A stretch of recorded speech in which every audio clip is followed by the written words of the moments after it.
de le sujet que vous avez, pour ceux qui ont vu la photo de la prédication, le titre va être comment se préparer pour ce qui va arriver. Amen. Alléluia. Si le frère qui est là peut afficher, quelqu'un peut lire rapidement Matthieu chapitre 7, verset 24 à 28. Quelqu'un peut lire ça à haute voix, s'il vous plaît.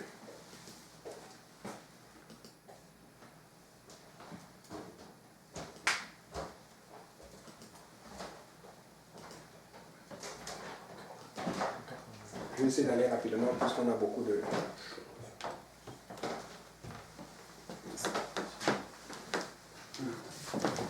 C'est pourquoi quiconque entend ces paroles que j'ai dit et les met en pratique sera semblable à un homme prudent qui a bâti sa maison sur le roc. La pluie est tombée, les torrents sont venus, les vents ont soufflé et se sont jetés contre cette maison. Elle n'est point tombée parce qu'elle était fondée sur le roc. Amen. Amen. Ok, donc elle n'est point tombée parce qu'elle est fondée sur le roc. Je pense que ça continue, non? Oui, ça continue. Oui, c'est bleu. Oui, verset 6. Mais quiconque entend ces paroles que j'ai dit et ne les met pas en pratique sera semblable à un homme insensé qui a bâti sa maison sur le sable. La pluie est tombée, les torrents sont venus, les vents ont soufflé et ont bâti cette maison. Elle est tombée et sa ruine a été grande. Amen. Dans le contexte aujourd'hui, on pourrait dire la neige a tombé. Beaucoup de neige, peut-être 200 cm de neige avec beaucoup de vent qui soufflait, la glace, le verglas et puis c'est tombé.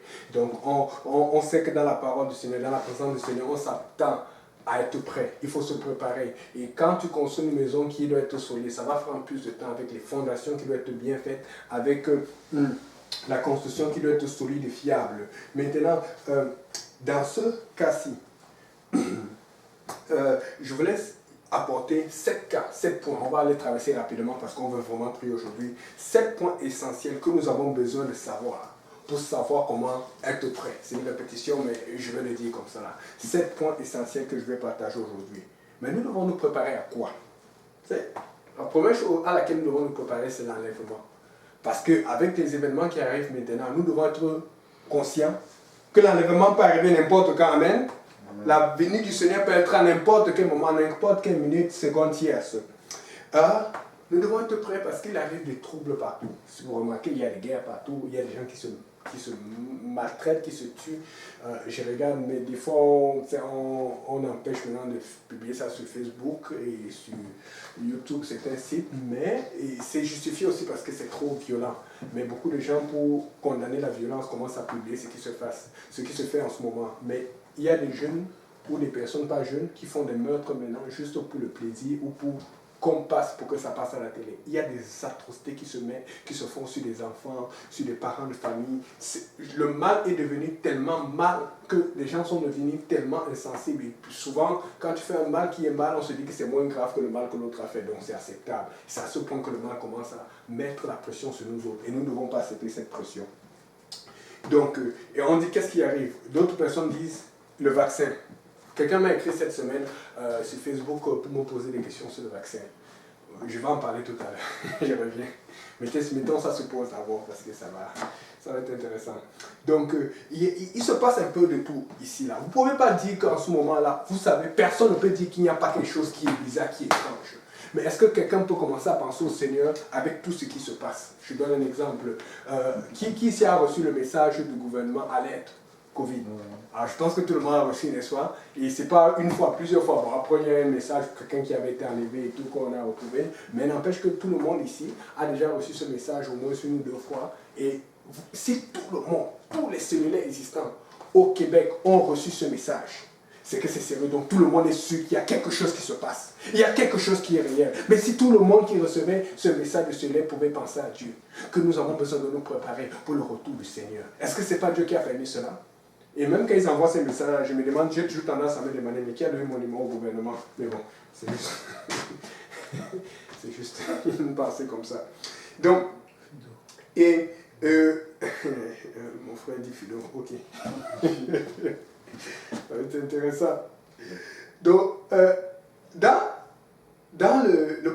Dans le Matthieu 7, verset 24 à 28 qu'on a lu, pour paraphraser rapidement, on sait que si tu bâtis ta maison sur le roc, tu creuses, que tu fortifies. C'est-à-dire que si tu bâtis ta foi sur le roc, sur la vérité, tu creuses, tu fortifies, tu t'accroches à Jésus. Quand les troubles vont venir, tu vas être fort. Quand les troubles vont venir, si tu n'as pas bâti sur le roc, tu vas être faible. Mais la Bible dit au Matthieu 7, verset 28 qu'ils étaient frappés de sa doctrine.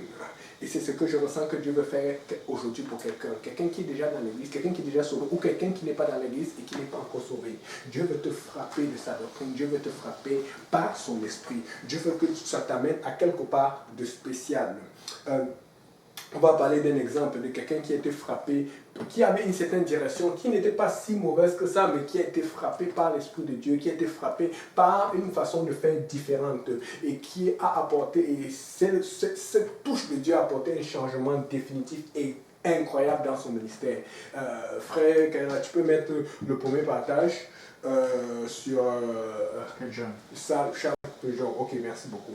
Ok, maintenant, ce que vous voyez à l'écran, j'espère que ça a fonctionné. Je te fais confiance. Est-ce que tu peux lire ça pour moi, s'il te plaît? À partir de la biographie, hein? Oui. Son père, John Spurgeon, et son grand-père, James Spurgeon, étaient pasteurs. Il fut élevé dans la connaissance de l'Évangile en janvier 1850. Alors qu'il marchait vers un rendez-vous, une tempête de neige l'a poussé à rentrer. Une tempête de neige. Il n'y a aucun hasard avec le Seigneur. On m'a dit une tempête. Une tempête de neige l'a poussé à rentrer dans une église méthodiste. Dans une église méthodiste. On s'arrête là. Et laisse toujours l'image comme ça, les gens vont lire là-dessus parce qu'on n'a pas le temps de tout lire pour vous. Toujours est-il qu'une tempête de neige que nous savons qui n'est pas une tempête hasardeuse l'a poussé à entrer dans une église méthodiste. Maintenant, vous savez, les méthodistes sont nombreux aujourd'hui, mais les méthodistes aujourd'hui ne sont pas les méthodistes qu'il y avait dans les années 1800. Ici, on parle en 1850. Le créateur ou le fondateur, vraiment, l'impacteur du mouvement méthodiste, si vous le connaissez, on l'appelle tous, on le connaît bien, il s'appelle John Wesley, qui a beaucoup œuvré dans les années 1700, à la fin des années 1700, début des années 1800. Donc, fait que son impact sur l'église méthodiste est encore très fort après sa mort. Ce qui fait que l'église méthodiste dans laquelle il est entré n'était pas n'importe quelle. Vous savez, avant, au temps passé, il n'y avait pas d'église pentecôtiste. Le pentecôtiste a commencé vraiment dans les années 1900, quand le déversement du Saint-Esprit a encore recommencé de façon avec tout le monde. Donc, c'est-à-dire que dans ce temps-là, si on pouvait parler d'église réveillée, si on pouvait parler d'une église la plus proche possible du mouvement pentecôtiste que nous avons aujourd'hui, une église la plus, c'est-à-dire que farfelue dans l'adoration de le Seigneur, une église la plus stricte dans la sanctification, c'était l'église méthodiste. Et lui qui était baptiste de grand-père, père à lui-même. Ils ont eu des bons ministères, son grand-père et son père. Mais tout le monde s'accorde pour dire que Charles Spurgeon est celui qui a apporté un des plus grands réveils pour l'Église qui n'ait jamais été. Parce qu'il a commencé à prêcher avec une telle force, avec une telle autorité. Mais c'était l'impact de cette Église qui l'a touché alors qu'il était un simple baptiste. Je tiens à dire à quelqu'un que je ne sais pas dans quelle Église tu vas. Je ne sais pas quelle est ta foi, mais je tiens à te dire que si tu laisses Dieu te montrer la vérité apostolique, si tu laisses Dieu, tu entends toujours pentecôtiste avec un sens péjoratif. Non, on veut revenir au sens, à l'origine même, au début, à la Pentecôte, quand l'Église a commencé. Et donc, si tu laisses Dieu te frapper, toi-même qui es dans l'église déjà et qui est en train de dormir, l'Esprit du Seigneur va t'amener quelque part. Et ça, c'est le premier point que je veux apporter. Il faut que tu permettes à l'Esprit de Dieu de t'amener loin, là où il veut que tu sois. Amen. Amen. Maintenant, quelques anecdotes pour montrer à quel point, dans ce temps-ci, nous sommes dans un temps. Nous sommes dans un temps où les choses ont changé. Nous sommes dans un temps où les choses sont différentes. Tu peux maintenant changer. Maintenant, je donne un exemple. La semaine passée, j'étais comme... vous avez vu qu'il avait neigé, et puis ça ne me tentait pas de sortir, pas tout, comme on dit en bon québécois. Et donc, mais j'avais un chèque que je vais déposer à la banque. Vous savez, on a eu une petite truc, comme on ne peut pas vraiment, il y a le confinement, donc on a eu comme une petite cérémonie au travail, et puis chacun restait à distance, on s'est dit bonjour à l'eau, et puis on a... Le Seigneur, bon, Amen, il a venu un peu et puis on a donné des chèques à tout le monde et tout, c'est ça. Donc maintenant, il fallait encaissé cela et comme le frère Yannick était fatigué, qu'il ne voulait pas rester tard, il est rentré vite et puis il s'est reposé. Et puis après, il s'est rappelé qu'il avait le chèque qu'il n'avait pas pris. Maintenant, quand j'étais en train de se dire, je n'ai pas envie de sortir, mais gars, tu t'as béni, il faut que tu sortes pour aller mettre ça et tout ça là. Parce qu'après, tu vas oublier, ça va être compliqué. À un moment, je me suis rappelé d'une chose. Je me suis rappelé que un jour, j'avais vu dans la banque, dans l'application que j'ai sur mon cellulaire, qu'on est capable déjà de mettre les chèques en ligne. J'ai dit, aujourd'hui, on va essayer ça. On va voir si la technologie est ce qu'on dit. Je vous dis, j'ai appuyé dessus, j'ai suivi les instructions, j'ai scanné le chèque dans le sens qu'il disait, j'ai tout fait comme il disait. Le chèque a été encaissé directement. Je ne vais pas vous dire combien, mais j'aimerais savoir. Je vous dis, le chèque a été encaissé directement. Et il n'y a même pas eu, j'ai regardé mon compte, il n'y a pas eu de gel. Ça a été authentifié. Et ça m'a stressé. J'ai dit, hey, nous sommes dans quel temps vraiment? Si tu peux scanner, et ça c'est un truc qui existe depuis, une application qui existe depuis, mais je ne voulais pas utiliser parce que je n'avais pas convaincu que mais ça c'est encore dans cette affaire-là. On vient te chercher jusqu'à chez toi, tu ne sors même pas jusqu'à chez toi, tu encaisses le chèque, papa. Hey, j'ai commencé à me parler, c'était comme te parler au village, j'ai dit mort, j'ai commencé à dire des mots. J'ai dit, hey, l'affaire là, il faut qu'on. Je veux que quelqu'un réalise qu'il y a quelque chose qui arrive.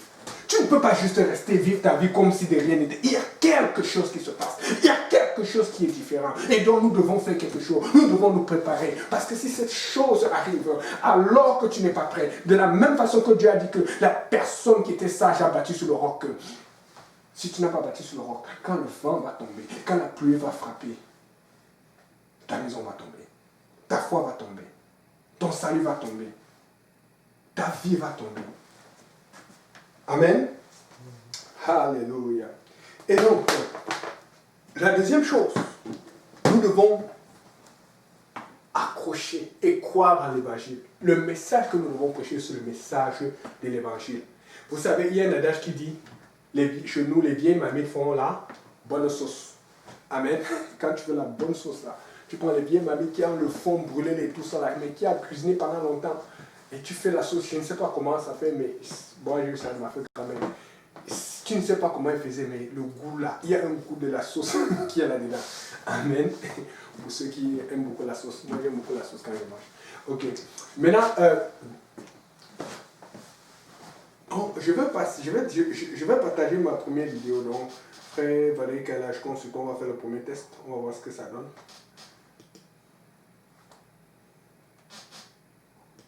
Ça, c'est celui de iPhone. C'est bon? Est-ce que tu vois, on n'affiche pas encore parce que il faut qu'on soit vraiment concentré. Parce que si tu affiches alors que les gens vont voir ce qu'il ne faut pas voir et puis là, on va avoir une réunion. Ok. Là, tu peux afficher.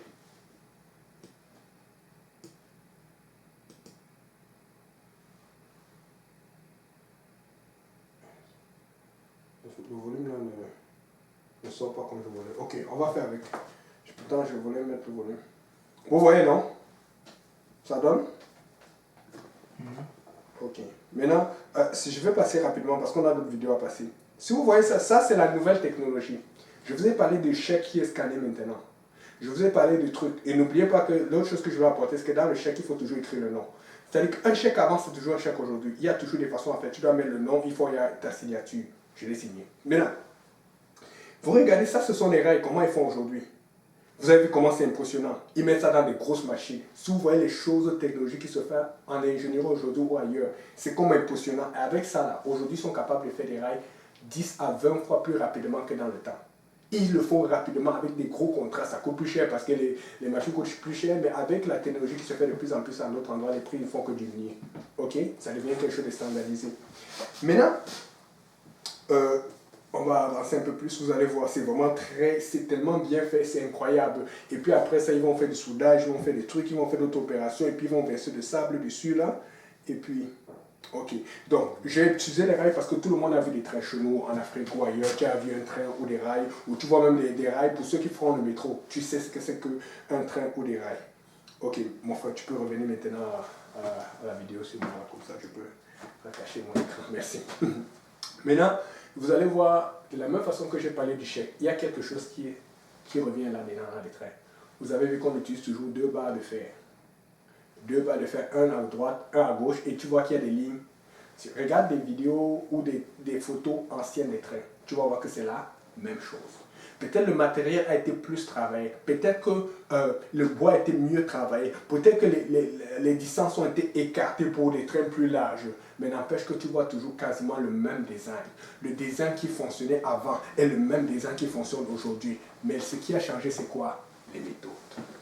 Avant, quand ils allaient mettre sur des bœufs, des chariots avec des gros morceaux de bois, des morceaux de fer, ils allaient venir cogner, clouer, faire beaucoup d'opérations. Ça va être long, ça va être dur. Et puis après, il a commencé à avoir des chariots avec des roues. Après, il a commencé à avoir des bateaux qui allaient d'un endroit pour aller faire des gros chemins de fer. Après, il a commencé à avoir des petits camions avec des machines en vapeur et tout ça là. Et au fur et à mesure, ils ont commencé à évoluer. Mais regardez ce qui s'est passé. Le train rester le train avec le même style, peut-être les moteurs sont différents, peut-être c'est aujourd'hui équilibré au électrique alors qu'avant c'était au charbon, mais le système de base est resté le même, les règles sont restées les mêmes, on voit toujours une similarité, on voit toujours quelque chose qui se faisait avant, mais qui reste pareil. C'est ce que j'aimerais montrer à quelqu'un aujourd'hui. La Bible dit dans 1 Corinthiens 15, verset 1 à 4, si quelqu'un peut lire rapidement ça à haute voix.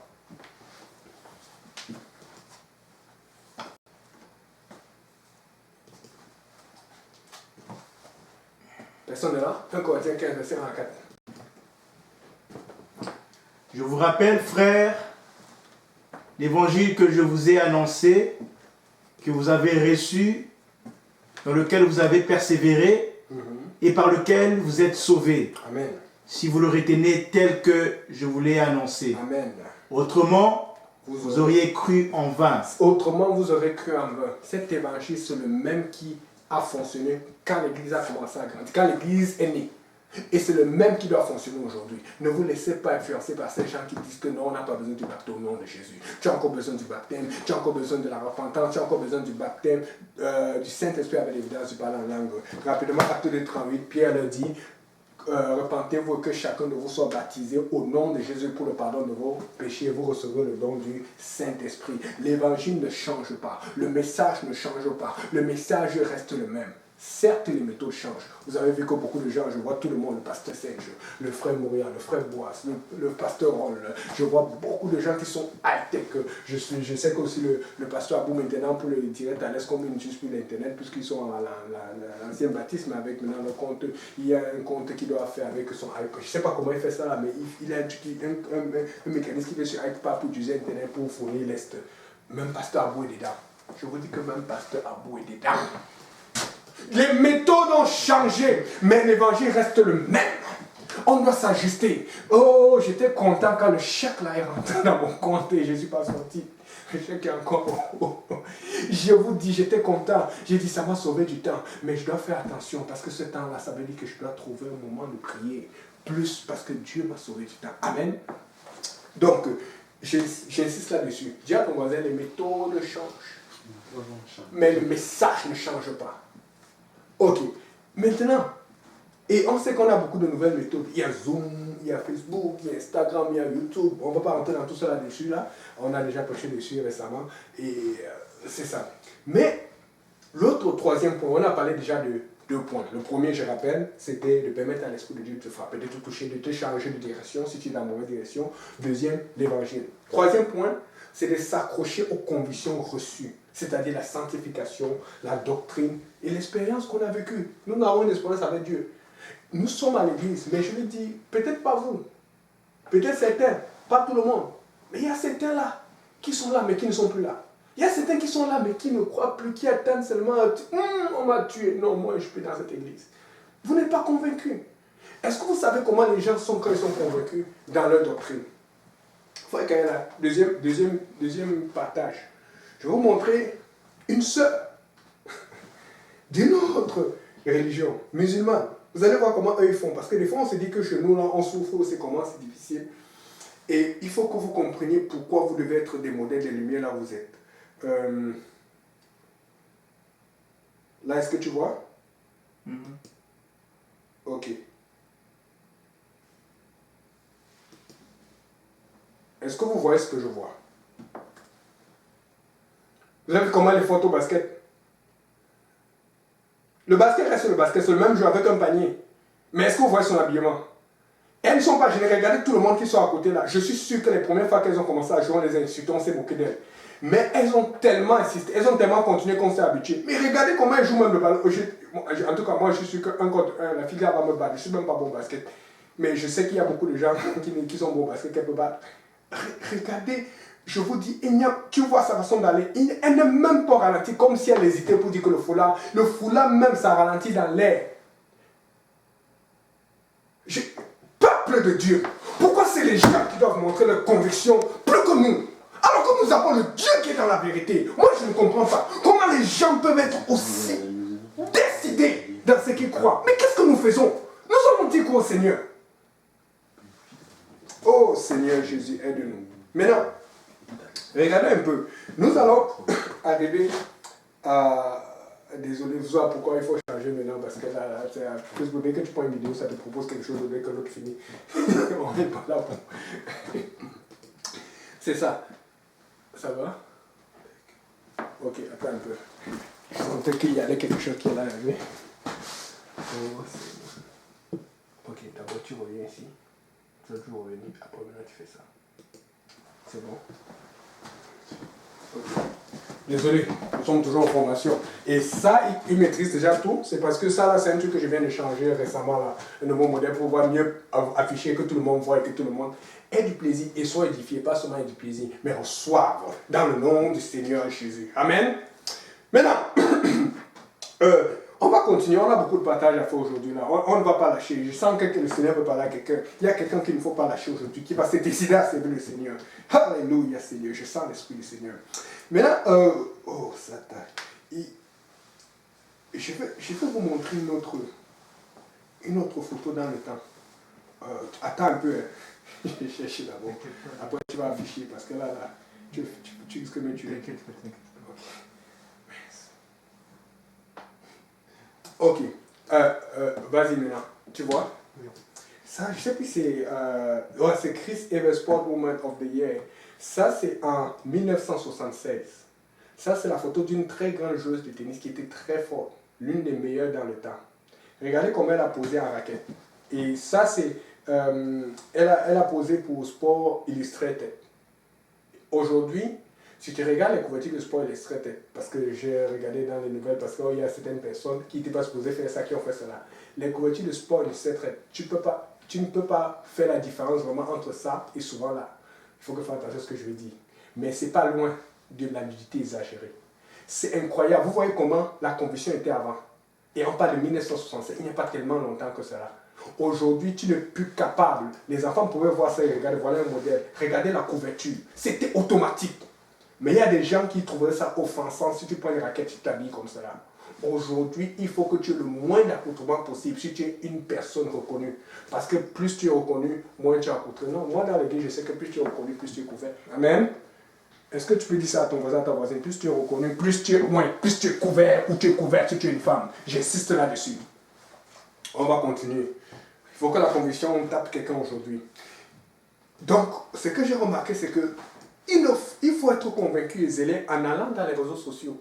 C'est pour ça que quand on va dans les réseaux sociaux, on hésite. Parce que, écoutez, une fille comme ça n'a pas de problème à se faire filmer avec son foulard tous les jours au basket. Vous avez eu tout ça, et c'est plusieurs exemples qu'on a montrés. Mais souvent, quand on va dans les réseaux sociaux, on a dit, on est apostolique, mais on est comme, on va voir, qu'est-ce qu'on va donner. Moi, quand je vais dans les réseaux sociaux, voici mon attitude, je m'en vais pour donner. Si je vais recevoir, je vais regarder des choses apostoliques ou des bonnes choses. Si je ne regarde pas quelque chose qui est béni, qui est loin, je ne reçois rien d'eux. C'est moi qui vais le donner parce que je suis dans la vérité. Eux ne sont pas dans la vérité. Mais j'ai le problème que beaucoup de gens qui sont apostoliques vont sur l'internet, sur Facebook, sur YouTube, ailleurs pour recevoir des gens qui ne sont pas dans la vérité. C'est quoi ce désordre psychologique? C'est quoi ce problème? Va recevoir de quelqu'un au moins qui est dans la vérité, qui prêche le nom de Jésus, qui prêche la droiture, qui prêche la sanctification. Donc, là, nous devons donner. Et quand on reçoit, vous savez, c'est au point là où Des fois, quand je vois que non, j'ai plus rien d'intéressant, j'ai regardé tel truc ou tel documentaire et tout. Moi, quand je passe le temps, je vais passer le temps souvent à regarder des mariages. Je me rappelle qu'aujourd'hui, je ne sais pas si c'est le mariage de Palinda que j'ai regardé. Je regarde tout le mariage. Des fois, je vais regarder le mariage de peut-être la seule journée avec Frère Patrick. Parce que j'aime bien le discours du monsieur là, qui a mis beaucoup de boucan. Et il y a souvent, j'ai regardé un mariage, j'étais à tel. Pourquoi? Parce que souvent, quand je filme, je n'étais pas là tout le temps, je devais aller faire quelque chose. Et des fois, c'est quelqu'un qui était sur la caméra. Donc, fait que des fois, je me rappelle que j'ai raté quelque chose. Je vais tout voir. Des fois, j'ai envie de voir tel frère qui dansait. Et puis, telle personne qui l'a défié. C'était chaud. Vous savez, ça me réjouit parce que ce sont nos choses. Vous ne pouvez pas dire que vous ne pouvez pas recevoir. On en met tellement. On en met tellement de vidéos, de choses que vous ne pouvez pas dire que non. Et même parfois, ce qu'on met est plus autre que les autres. On voit comment les gens voient, ils aiment ça, ils viennent toujours checker. Donc, nous sommes dans un temps où les choses ont changé. Je vous raconte, je vous disais que quelqu'un m'a parlé sur Facebook. Le monsieur me criait, il dit frère, on vous suit, mais on aimerait savoir, dites-nous, l'affaire de bassin là, c'est comment vous faites, comment vous vous préparez? Et j'ai encore vu ce moment, ce thème, la préparation. Est-ce que vous allez faire quand ça va? J'ai dit frère, vous savez, nous, voici ce qu'on fait. On attend la direction de nos pasteurs, en l'occurrence pasteur Grand, pasteur Karosi et tout, mais pour le moment, nous, on n'y pense pas. On est concentré à prêcher l'évangile. On est concentré à gagner les âmes parce que c'est ce que Dieu nous a donné.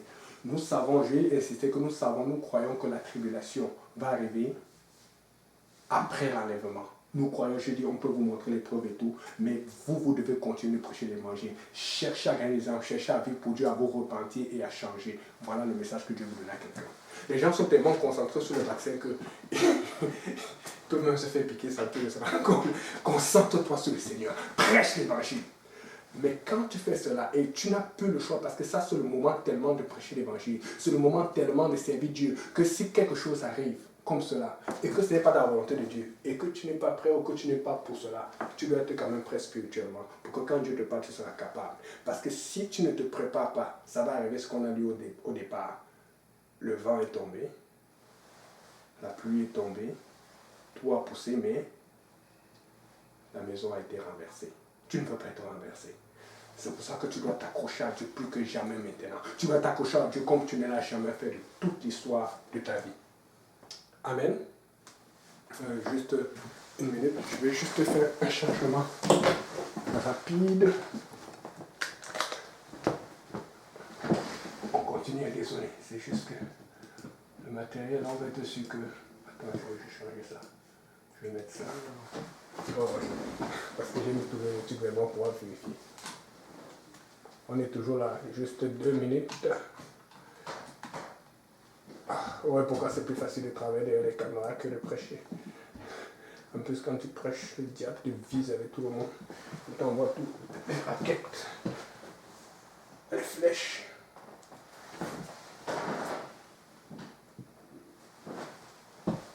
C'est bon. Ouais, attends. Ok. Là, tu peux revenir là-dessus. Oh. Ok, on continue.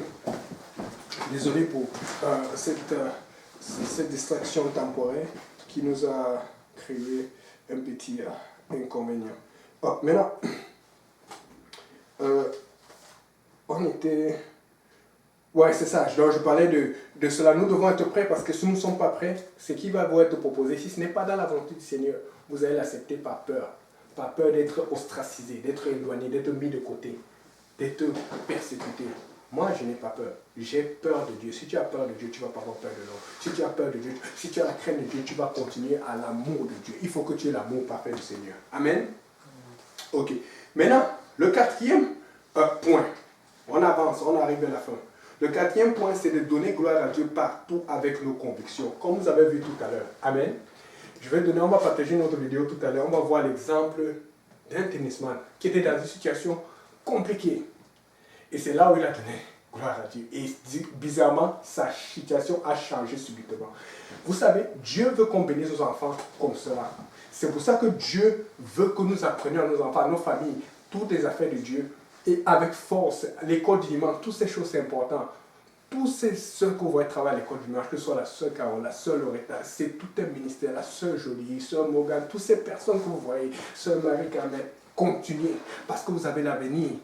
Vous avez une influence forte sur l'avenir de ces enfants. Maintenant, ce qui se passe, c'est que ces enfants-là, quand ils vont grandir, s'ils ont toujours cette racine de Dieu en eux, quand ils vont dans les situations, ils vont élever le nom du Seigneur. Donc, on va voir une situation là où il était en train de gagner un match important. Ça, c'est il y a longtemps. Vous savez que moi, je jouais beaucoup. Je joue toujours au tennis, mais je suis aussi accroché qu'avant. Et c'est un des matchs qui était très populaire. Mais vous allez voir qu'il va faire quelque chose que son adversaire ne va pas faire. Il était sur le point de gagner un match très difficile. Après 5 heures, le match le plus long de l'histoire de l'humanité. Le match est vraiment le plus long.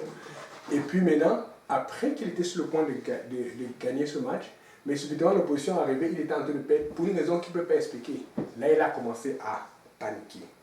Alors qu'il a commencé à paniquer, il a fait quelque chose que les gens ne s'y attendaient pas. C'est dommage qu'il n'y ait pas de volume parce que je voulais montrer cela. Quand il a commencé à paniquer, regardez ce qu'il a fait. Est-ce que tu affiches? Ouais, tu peux afficher. Ok, regardez, on ne va pas voir tout le match, on va seulement regarder une partie qui me... Ok. Oh, c'est dommage que je ne fais pas ce match. Ok. Ok, regardez comment il commence à se plaindre, il commence à s'énerver lui-même, il perdait déjà patience. Un match qu'il tente de gagner facilement au 5e set. Et là, il a besoin de confiance. Lui, c'est Djokovic, le premier numéro 1 mondial. Mais Nadal, lui, tu vas voir que dans les moments de tension, la réaction d'un enfant de Dieu, bon, je peux dire, il n'est pas dans toute la vérité, mais quelqu'un qui connaît quand même Dieu est différent de quelqu'un qui ne connaît pas Dieu, du tout Dieu. Regardez bien ce qu'il fait. Là, il est en train de revenir. Il est sur le point de perdre le set, mais il fait une attaque. Il fait une grosse attaque. Pop! Et l'autre panique, alors que l'autre est en train de le détruire. Regardez bien ce qu'il va faire. Il commence à faire le signe de croix. Et en ce moment, je ne sais pas, je vais arranger ça pour les prochaines fois. Quand il fait le signe de croix, directement le reporter dit wow, qu'est-ce qu'il fait comme ça là? Tout le monde commence à parler. C'était en direct, c'était suivi par des millions de personnes. C'est un truc qui ne fait jamais quand il joue au match. Mais là, il était en train de paniquer. Il était en train de paniquer. Je suis en train de dire à quelqu'un que est-ce que tu es battu sur Jésus ou tu n'es pas battu sur Jésus? Au moment où il a fait ça, regardez le match, en combien de temps c'est fini? Regardez ce qui se passe.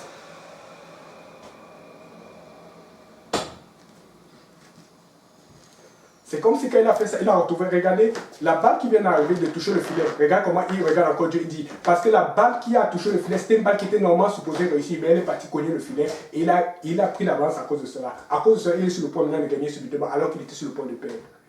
Il a retrouvé son courage, il a retrouvé sa contrôle. Des fois, les gens m'ont dit que c'est le hasard. Mais il n'y a pas de hasard. Dieu est au contrôle. Regardez maintenant, il a la balle de match pour en finir. Regardez ce qu'il fait. Là, il est arrivé à la fin. Tout le match, il n'a pas donné gloire à Dieu. Mais là, il commençait à paniquer. Et là, il est encore premier, numéro 1 mondial. Il est en train de faire des records. Regarde, il s'agenouille et il est content. Et regardez comment il regarde vers le ciel. Il fait... Moi, j'aimerais... Oh là bas, que mon enfant aille quelque part. Les gens disent qu'on va faire comme ça, comme pour Belshazzar ou pour le roi tel, comment on appelle ça, comment on appelle le roi de Babylone, Nebuchadnezzar. Mais moi je dis non, je ne mets pas le pied au sol. Une autre histoire que vous connaissez déjà tous. On va encore partager, mon frère. Je vais aller rapidement. Regardez-le. Lui, vous le connaissez bien. C'est l'évangélique, le basketteur. Le pasteur avait parlé de ça. Celui au moment du Black Lives Matter. Regardez ce qu'il dit. Il dit le racisme. La réponse c'est l'évangile. Tu es en train de partager, n'est-ce pas? La réponse c'est l'évangile. Sur le basket, Jonathan, ils ont resté debout pendant l'hymne. Le 31 juin, ça c'est l'histoire. Maintenant, quand j'ai regardé encore aujourd'hui pour voir si les mêmes vidéos ou les mêmes photos existaient, vous savez ce que j'ai découvert? C'est seulement dans un site évangélique que j'ai trouvé cette photo. Dans tous les autres sites, on nous montre, on n'est pas avec chauffeur, on a montré, mais ils ont vu que ça a touché beaucoup de chrétiens et que ça a été partagé par beaucoup de chrétiens. Ils ont enlevé toutes les photos, il est debout. On met seulement les photos là où il y a le coach qui est debout, d'autres personnes qui ne sont pas nécessairement chrétiens, qui ne parlent pas directement de Dieu. Lui, on l'a enlevé. Le diable déteste à ce point.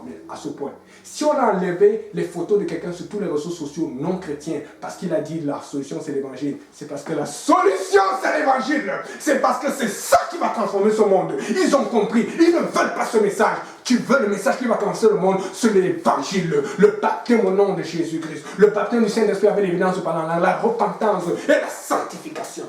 C'est ce message. Le diable lutte contre ce message. Ce n'est pas avoir quelque chose pour aller à un avocat si jamais on veut te poussé à faire quelque chose contre ton gré, tu as besoin d'un avocat céleste, Jésus-Christ. Tu as besoin d'être rempli de son esprit, le Saint-Esprit. Tu as besoin de te coller à lui comme cela, avec une conviction plus forte que cette fille qui met le foulard pour jouer au basket. Alléluia, alléluia. On n'a pas fini, je pense qu'on est en train d'arriver à la fin. Maintenant, regardez maintenant, là, je voulais montrer autre chose, pour montrer à quel point le péché monte en flèche. Et donc, la raison pour laquelle nous devons être en feu pour Dieu. Ça, c'est un sondage qui a été fait par LCN. LCN souvent fait des choses, hein. Nos journalistes là. Attends, je te dis quand tu vas partager, mon frère. Amen. Ne me lâche pas, pardon. Ok. Là, tu peux partager. Là, on est en train de voir regarde ce qu'il dit en bas, le titre. Ça dit, que vous dit le petit démon? Et je pense que quelqu'un n'a pas mis ce titre au hasard. Quelqu'un savait ce qu'il faisait en mettant ce titre. Que vous dit le petit démon? Comment ça te parle? Maintenant, ça donne les proportions. La proportion des gens qui trouvent ces actions immorales. Qu'est-ce que les gens trouvent immoral? C'est-à-dire qui est abject, qui n'est pas bon, qui est mauvais, méchant. Regardez bien. Aujourd'hui au Québec, allez sur des sites pornographiques. 26% pensent que c'est immoral. Vous demandez pourquoi il y a le taux de divorce est élevé. Vous vous demandez pourquoi les séparations, pourquoi les gens font tout pour être conjoints. Mon ami qui parlait tout à l'heure sur Internet m'a envoyé un truc là, Maxence. Il m'a envoyé un documentaire, des fois, si les congés de faire la bagarre et tout commence à arriver parce que les gens n'ont plus confiance au mariage. Maintenant, ce qui se passe, c'est que regardez la consommation de la marijuana, 25%. 25% des gens pensent que ce n'est pas immoral de consommer la marijuana. Tu peux te geler, que c'est cool. Non, moi je vais te geler dans le Seigneur, rempli du Saint-Esprit, au nom de Jésus. Et maintenant, la Bible dit que l'avortement, 11%. 11% croient qu'un meurtre de bébé, c'est correct.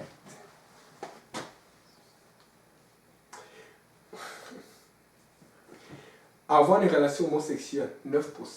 9% croient qu'un partenaire de médecin, c'est correct. Allez lire dans la Bible. Le divorce, 5%. Donc vous voyez qu'on a un problème. Vous voyez qu'on a beaucoup de travail à faire. Amen. Nous avons beaucoup. Écoutez, en ce moment, l'ennemi, les ténèbres sont en train d'agir. Qu'est-ce que l'Église est en train de faire? Qu'est-ce que l'Église est en train de faire alors que les ténèbres sont en train de travailler avec force et puissance? Mon frère, tu n'as pas changé l'écran vite. On a vu mes photos. Fais attention, mon frère. J'ai vu ta réaction. Je sentais qu'il m'a trahi. Ne regardez pas ça, oubliez ce que vous avez vu. De toute façon, il n'y a rien de mauvais. C'est ça. On est en train d'achever. Désolé, je vais tourner mes notes parce que j'en avais beaucoup. Et maintenant, je vais vous dire pourquoi je pense que l'ennemi a peur, pourquoi nous devons être en feu plus que jamais. C'est pour ça que c'est bien. Ceux qui font purpose, c'est bon. Si vous ne faites pas purpose, allez faire purpose. Vous allez apprendre beaucoup sur l'histoire de l'Église, comment l'Église a grandi, comment elle a été persécutée, comment elle allait de là-bas et n'a pas lâché. Tu peux encore partager, mon frère, s'il te plaît. Ça, est-ce que c'est partagé? Ok. Ça, c'est la liste des 15 églises les plus populaires aux États-Unis. En nombre. Vous savez, les pentecôtistes ne sont pas là-dedans. On est aussi populaires, on est des millions, mais on n'atteint pas sur les 7. Non, on est peut-être des centaines de millions dans le monde. Maintenant, quand tu regardes la première, c'est Southern Baptist Church. Ils ont 16 millions de personnes, de membres. Ils ont les deux, United Methodist Church, 7,8 millions. Vous voyez comment ils sont nombreux. C'est pour ça que les États-Unis sont très chrétiens pris. Mais quand je fais la recherche sur le Canada, il y en a beaucoup en Ontario, il y en a beaucoup en Alberta, il y en a beaucoup dans le Canada, mais au Québec, pas grand-chose. On a beaucoup d'évangéliques au Québec. Je pense que les évangéliques représentent comme 1% du Québec, les catholiques 5% et d'autres. Et les apostoliques 0,1. Mais vous savez quoi? C'est la bonne nouvelle. Parce que le diable a peur. Est-ce que vous savez pourquoi? Parce qu'à cause de cette vérité, tu peux arrêter de partager s'il te plaît. À cause de cette vérité, je vais apporter ça d'une autre façon. Regardez, quand le mouvement pentecôtiste a commencé, le mouvement baptiste existait déjà. Le mouvement méthodiste, vous avez vu, on a parlé de Charles Pujol et puis de John Wesley. Et c'est après qu'ils ont commencé à dégrader. Donc ils étaient déjà des milliers, des centaines de milliers montés. Ils ont commencé à être des millions dans les années 1900, 1950. Et jusqu'à aujourd'hui, vous voyez comment ils sont nombreux. Mais vous savez quoi? L'église pentecôtiste est celle, unie est celle qui a eu la plus grande croissance de tout. Quand on parle de croissance, on parle de taux. C'est-à-dire que par rapport au nombre que vous étiez, combien vous êtes devenus. Nous sommes des millions aujourd'hui parce que nous croyons en la vérité. Maintenant, devinez quoi? Ici au Québec, ils n'ont pas cet impact. L'église baptiste, l'église épiscopale, toutes les églises n'ont pas cet impact que les églises baptistes ou épiscopales ou les églises presbytériennes ont aux États-Unis. Parce qu'ils sont encore peu, il y a très peu de foi. Et lorsqu'il y a eu un réveil, ce que les gens faisaient, c'est qu'ils commençaient à croire. Vous pouvez voir les réveils quand c'était à Colombie, aux États-Unis, partout. C'était beaucoup de gens qui venaient à la vérité en même temps et ça faisait une explosion que personne ne pouvait résister. Ce qui veut dire que le diable a peur. Pourquoi? Parce que s'il y a ce réveil, alors que nous sommes apostoliques ici, là, les premiers qui vont toucher à l'évangile vont toucher à l'évangile de vérité pentecôtiste, l'évangélique apostolique. Et si on grandit là-dedans, le nombre qu'on va être sera quasiment le même ou plus grand que ceux qui sont déjà évangéliques. Et devinez quoi? Quand c'est les pentecôtistes qui en avant et que le baptême, tout le monde baptise au nom de Jésus-Christ. Quand l'église va grandir, tout le monde va penser que le baptême sera au nom de Jésus, comme c'est écrit dans la Bible. Personne ne va penser. C'est-à-dire que ce sera le contraire. Le gros de l'église va être pentecôtiste. Je vous dis, il y a un potentiel ici au Québec. Oh, le châté d'Amassata. Il y a un potentiel ici au Québec pour que les pentecôtistes soient les plus nombreux, soient la congrégation la plus nombreuse. Les apostoliques du nom de Jésus soient la congrégation la plus nombreuse. Et c'est pour ça que le diable panique. Il a tellement serré ce peuple pour l'empêcher de connaître la vérité qu'il a serré et les baptistes et tout le monde. Mais alors qu'on est en train de prier, alors qu'on est en train de cogner, nous sommes en train de cogner à la porte d'un réveil où tous les pays, toutes les nations, tous les endroits vont regarder, on va dire qu'est-ce qui se passe là-bas? Depuis quand les pentecôtistes apostoliques sont plus nombreux que les autres congrégations qui prêchent moins la vérité que eux. Je sais te dire à quelqu'un, accroche-toi à cette vérité, accroche-toi parce que c'est ça qui apporte le réveil, c'est ça qui apporte la solution. Alléluia, Seigneur Jésus. Le cinquième point. Le quatrième point, c'était vraiment de donner gloire à Dieu partout. Vous avez vu comment on a vu un joueur de tennis donner gloire. Vous avez vu comment on a vu un joueur de basket donner gloire. Le cinquième point, c'est qu'il faut avoir un fardeau. Amen. Est-ce que quelqu'un peut lire rapidement à haute voix Acte 1, verset 26? Dans Acte 1, verset 26, on parle du choix des apôtres, alors qu'on devait choisir entre deux apôtres pour remplacer Judas qui avait trahi Jésus.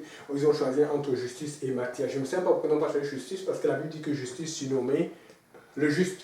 Et on ne disait pas appeler, on dit surnommer. C'est-à-dire que quand on te surnomme, c'est parce que tu as une réputation qui suit. Surtout avant, vous allez voir que les noms allaient avec la personnalité. Mais bon, je ne suis pas là pour juger, pour qu'ils n'ont pas choisi Justice. Je suis toujours en train d'apporter un point. Ok? Et quand on dit Acte 1, verset 26, à haute voix, s'il vous plaît. Il tirait au sort et le sort tomba sur Matthias, qui fut associé aux 11 apôtres. Qui fut associé aux 11 apôtres. Le mot associé aussi en grec, c'est sumkata. Je n'ai pas bien écrit ça parce que je t'ai pressé. Mais dans d'autres versions, on dit compter avec. Je suis allé regarder la version originale. La version originale du mot, ça veut dire qui fut condamné avec les apôtres.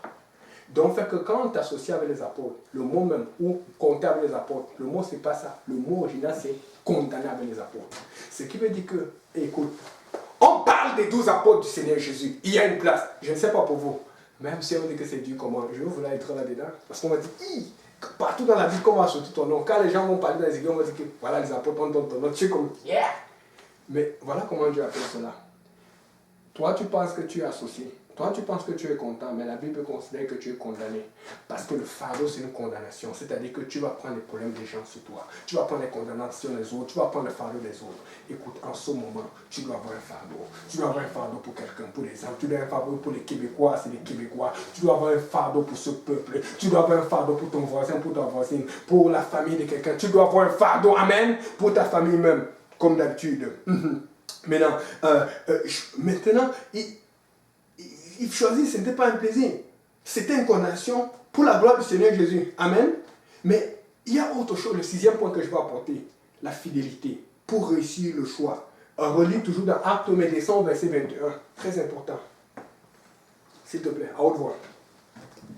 Acte 1, 21. Il faut donc que parmi ceux qui ont accompagné tout le temps que le Seigneur Jésus a vécu avec nous. Depuis le baptême de Jean jusqu'au jour où il a été enlevé au milieu de nous, il y en a un qui nous a associés. Ok, c'est bon. Maintenant, regardez, Ça, c'est tellement... Merci Seigneur de m'avoir amené ce truc-là. Je suis encore regardé dans les lexiques grecs et tout ça là. Et j'ai regardé qu'il dit, le critère pour pouvoir prendre quelqu'un qui devait rester avec eux, c'était quoi? Quelqu'un qui était avec eux depuis le baptême de Jean jusqu'à aujourd'hui. Et on parle de ceux qui ont suivi Jésus, qui ont marché partout avec eux. Maintenant, le mot qu'ils ont utilisé, on dit quelqu'un qui a vécu avec nous. Relis encore tout le verset. Je vais apporter mon point. Relis encore tout le verset, s'il te plaît. Acte 1, verset 21. Il faut donc que parmi ceux qui ont accompagné tout le temps que le Seigneur Jésus a vécu avec A nous. vécu, c'est ça que je voulais dire. Que le Seigneur Jésus a vécu. C'est toujours bon. Le mot en grec, je n'ai pu regarder parce que je n'avais pas le temps. Et quand le Seigneur m'a donné ça, c'est comme tu dois noter parce que tu vas perdre. Maintenant, le mot, vraiment, la définition de ça, ce n'est pas vivre. La définition du mot original en grec ancien, c'est entrer et sortir. Parce qu'eux, ils vont dire que le Seigneur a vécu. Parce que quand tu entends vivre, c'est pas mauvais, mais ça suppose que le Seigneur mangeait avec nous, il dormait avec nous, il riait avec nous et tout. Mais le vrai mot. Maintenant, autre chose. Quand tu regardes dans le grec ancien, au moment où ils écrivent ce verbe, ils n'ont pas écrit un verbe, ils ont écrit deux verbes. Ça, je t'ai dépassé parce que j'ai mis ça sur un dictionnaire, sur un traducteur et tout ça là. J'ai regardé dans plusieurs manuscrits. Ils ont écrit deux verbes. Et les deux verbes sont entrer et sortir. Il y a une raison. Ils voulaient montrer que le Seigneur Jésus était toujours en mouvement. C'est-à-dire que ceux, quand ils étaient avec Jésus, et quand Jésus sortait et entrait, il restait à la maison, on ne parle pas de eux. On parlait de celui qui allait à l'évangélisation. Il y a des gens à l'évangélisation, on doit prier pour eux. Amen. On parlait de celui qui allait à l'église. Il y a des gens qui vont à l'église. On parlait de celui qui était en œuvre. C'est-à-dire que même pour choisir, ils ont trouvé deux qui étaient avec eux tout le temps. Et c'est ceux qui avaient même peut-être d'autres. Mais ils ont trouvé deux qui étaient les plus fidèles. Si tu es fidèle, Dieu va te bénir. Il faut que tu sois fidèle dans ton fardeau, dans l'évangile, dans ce que tu fais. Il faut que tu sois fidèle. Alléluia, Seigneur. Et donc maintenant, même les hommes connaissent les critères. Dieu nous demande d'être fidèle. Même les hommes ont vu que non, pour avoir quelqu'un qui est capable d'être à nous les apôtres, il faut qu'on cherche quelqu'un qui est fidèle. Et ça me fait penser au frère Simplice. Vous savez, des fois vous voyez comme le pasteur le fait tout le temps prêcher. Vous ne savez pas. Non, je dis si vous savez, vous ne savez pas. Quand ça a commencé l'étude chez lui avec le frère Lido, après quand on s'est déplacé le chemin chez pasteur Lionel, à tel là, ils arrangeaient toujours la maison avec frère Lido. Et souvent, le deux occupé au travail, il allait toujours être là. Après, ça continue à l'église, ce qui fait que ça nous libère avec le pasteur à bout et tout. Quand il fallait faire des choses, on allait se concentrer sur faire la nourriture, payer les choses, faire les caméras. C'était tellement un fardeau enlevé quand il était toujours en train d'arranger les chaises. C'est incroyable. Et vous voyez, la dernière fois, j'avais oublié. Vous savez, j'avais dit qu'à un moment, avec les camarades, quand ça avançait, j'avais fait une réunion pour leur montrer vers où on allait, c'était difficile. J'avais fait avec la soeur Karine, la soeur Avia, la soeur Morgane et tout. J'ai oublié, le frère Saint-Pierre qui était aussi là. Parce que lui, c'est quelqu'un, je suis dépassé. Je me rappelle quand il vivait ici, là, ou même avant qu'il ne vienne ici officiellement. Je sais, il a parlé de ça, comment il avait des revenus qui étaient difficiles. Mais il avait toujours participé fidèlement. Donc, des fois, je le remarquais, je voyais, je dis, mince. Et quand, ça m'aidait beaucoup, parce que des fois, il y a des moments où on a eu des déficits pas possibles. Et souvent, il allait venir m'aider à un moment où je ne m'y attends pas. Mais il y avait aussi son aide fidèle. Et regardez comment le Seigneur l'a béni. Vous savez, la fidélité, ce n'est pas quelque chose que tu as quand tout va bien. La fidélité, c'est quelque chose que tu as même quand tout ne va pas bien. Si Dieu te dit tu payes ta dîme, tu payes ta dîme. Si Dieu te dit tu fais ça, tu fais cela. Le but, c'est d'attendre de Dieu de faire ce que Dieu te dit. Amen. Il y a quelqu'un qui a besoin d'être fidèle. Peut-être la fidélité te manque. Peut-être c'est bon avec la sanctification, mais peut-être c'est au niveau de la fidélité que ça manque. Et puis la dernière chose qu'on va partager. Le 7e point, la vie de prière. Tu as besoin d'avoir une vie de prière solide dans le Seigneur. Tu peux venir en musique, on va commencer à finir parce que je veux qu'on ait au moins notre bon 20 minutes de prière. Je vais raconter une histoire qui est arrivée cette semaine, la semaine passée. Ça m'a effleuré. J'ai dit que oui, c'est ça qu'on veut pour que nos enfants arrivent et commencent à donner gloire à Dieu. C'est la sœur Maïssa me racontait que son fils Samuel a fait un rêve. Quand il est arrivé, il a dit, maman, j'ai rêvé, j'étais en train de lutter contre le diable. La maman l'a écouté, elle a dit, arrête de niaiser là, tu niaises avec ça. Mais il est revenu, il a insisté, maman, j'ai rêvé, je te dis. Et il a fait asseoir sa maman, il a commencé à lui expliquer les rêves. Et quand il a commencé à donner des détails, elle a dit, oh, ça c'est sérieux. Il a commencé à montrer comment il luttait avec le diable.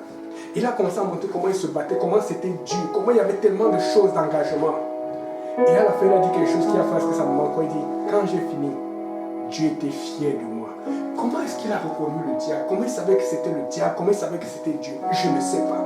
Tout ce que je sais, c'est que cet enfant est déjà capable de savoir que le diable c'est le mauvais et Dieu c'est le bon. Il y a beaucoup d'enfants qui ne savent pas cela. Arrangez-vous que vos enfants sachent que le diable c'est le mauvais et Dieu c'est le bon. Arrangez-vous pour que vos enfants le sachent parce que ce sont eux qui vont donner gloire à Dieu, qui vont donner au Rabashata, qui vont élever le nom du Seigneur alors que vous n'attendez pas. Quand ce sera chaud, ils vont lever les mains devant des mondes qui ne savaient pas qu'ils sont capables de faire cela. Vous avez besoin de mettre cette conviction en vous et que ça se transmette à vos enfants afin que vos enfants élèvent le nom du Seigneur Jésus. Alléluia, Sakurosana.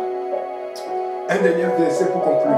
Si le frère Kaël appelé acte 2, verset 4. Alléluia. Je sens l'esprit du Seigneur. Oh, Rababa, Alléluia. Septième chose, la vie de prière. On va prier maintenant. Quelqu'un va prier au nom de Jésus. On va prier. Acte 2, verset 4. On le voit. Ils furent tous remplis du Saint-Esprit et se mirent à parler en d'autres langues. Oui, c'est ça. Oui. Selon que l'Esprit leur donnait selon que l'Esprit leur donnait de s'exprimer. Alléluia, Seigneur Jésus. Selon que l'Esprit leur donnait de s'exprimer. J'ai regardé ce mot en grec et là j'ai pris le temps d'aller voir le mot original parce que ça c'était important. C'est le mot apophthegomai. La définition originale n'est pas de s'exprimer. La définition originale c'est de déclarer hautement. C'est de déclarer hautement et à haute voix que le Seigneur est Dieu et de déclarer la gloire du Seigneur à haute voix.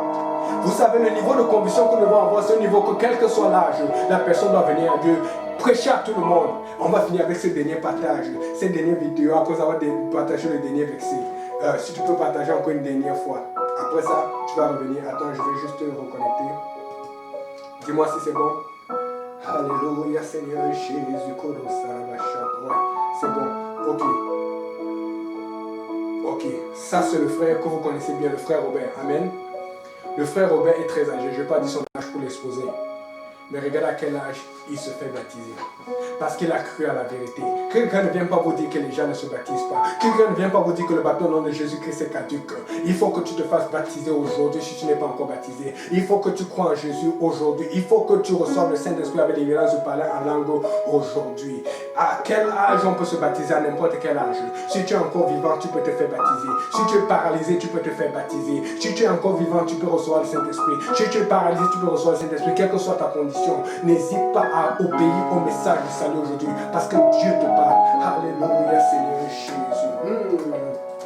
Alléluia, on va commencer à prier. Peuple de Dieu, envoyez vos requêtes. Nous allons prier, lever le nom du Seigneur. Pour que Dieu nous prépare. Afin que quand le vent va frapper, afin que quand la pluie va frapper, nous fussions prêts pour le nom, pour la gloire du Seigneur Jésus. Pour lever son nom et pour faire que son nom soit connu, soit reconnu dans les contrées, soit reconnu dans le Québec, dans tous les bourgades, dans tous les villages. Alléluia, Seigneur. Entrons dans la présence du Seigneur. Oui, j'entre dans le Saint des Saints. Oui, j'entre par le sang de l'agneau. Oui, j'entre pour t'adorer, toi seul. Oui, j'entre pour ton nom.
Et quand le pasteur prêchait, il disait qu'ils sont rentrés dans le feu, ils étaient 3, ils sont sortis avec un 4e homme.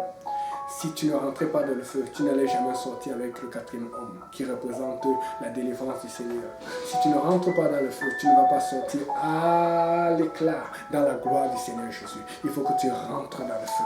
Il faut que tu aies confiance au Seigneur. La Bible dit 1 Pierre 4, verset 12, ne soyez pas surpris de la fournaise qui est autour de vous.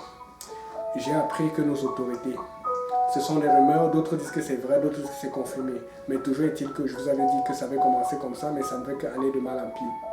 J'ai appris que nos autorités ont l'intention de continuer avec les marches pour longtemps. On va obéir. Mais j'ai appris aussi qu'ils vont commencer à imposer des choses. Et parmi ces choses qu'ils veulent imposer, ils sont en train de penser à imposer le vaccin.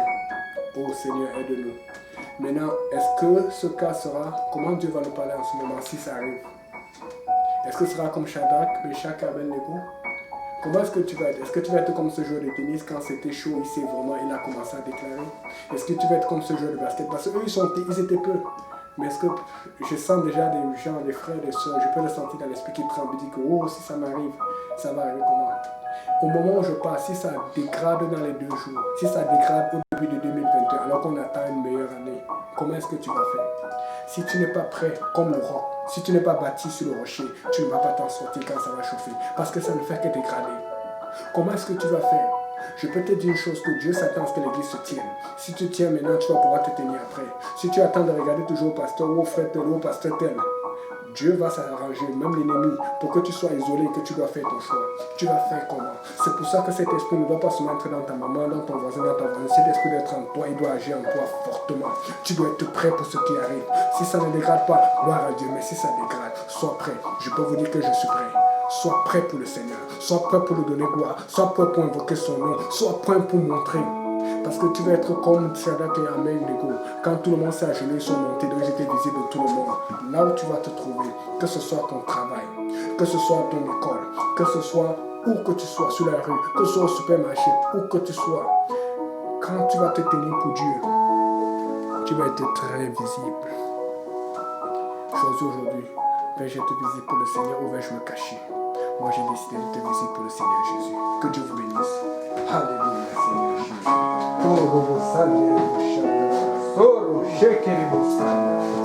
Alléluia.